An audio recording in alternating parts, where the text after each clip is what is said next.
Aoubeyani Nyankouma, pour les francophones, toutes mes salutations.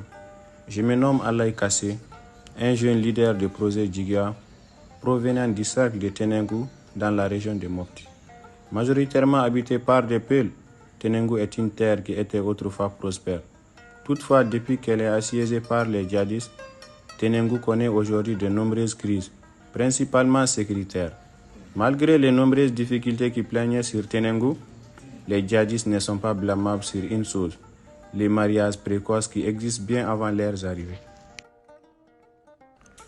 Qu'est-ce que le mariage précoce? Le mariage précoce est une pratique qui touche principalement les filles. Il consiste à marier une jeune fille sans qu'elle n'ait atteint l'âge de se marier. Cela sous-entend qu'elle n'a ni les capacités physiques ni psychologiques pour endurer un mariage.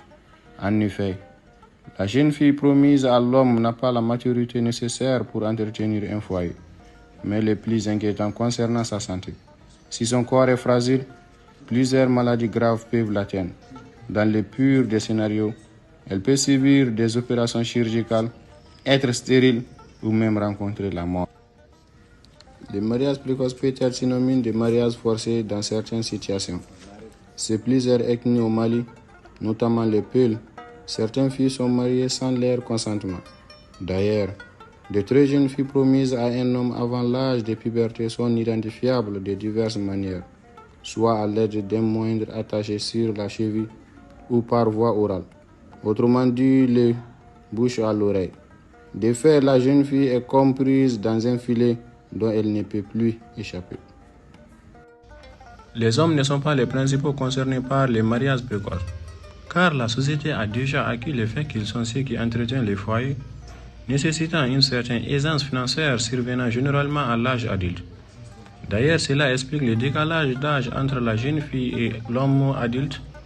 Toutefois, les hommes ne sont pas exclus dans les mariages forcés.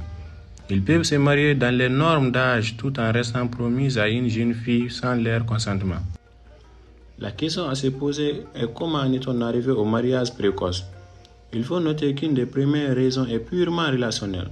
En effet, des familles peuvent décider d'engager leurs deux enfants pour maintenir et renforcer leur lien familial. Des raisons économiques peuvent également aboutir à ce choix. La jeune fille qui est alors prise en charge par son époux très tôt épargnera ses parents quant à ses dépenses. Plus tôt elle est mariée, mieux sera la situation financière de ses parents. Ou encore, envie d'éviter une grossesse non désirée, la jeune fille est rapidement mariée pour qu'elle ne déshonore pas sa famille. En quoi cette pratique est condamnable? Le mariage précoce, comme énoncé plus tôt, peut être un réel fardeau sur la santé de nombreuses jeunes filles. Il faut les préserver car les femmes portent la vie, mais surtout mieux vaut prévenir que guérir. De plus, cette pratique nuit également à l'éducation d'innombrables jeunes filles. Se retrouver déscolarisée très tôt. Dans ce cas, elle est dépendante de son époux et obligée de se plier à ses volontés, quitter à supporter des éventuelles violences sans pouvoir parler ni quitter le foyer. Pour toutes ces raisons, l'ONG Djigia en partenariat avec l'Alliance Caïb Cordaïd tente de sensibiliser les jeunes à travers des émissions radio, l'interview et des débats sur de divers enjeux concernant la santé et de la reproduction des jeunes adolescents, dont issu le mariage précoce. En tant que jeune leader des projets Djigia de Tenengu, je m'engage à lutter contre le mariage précoce dans mon village.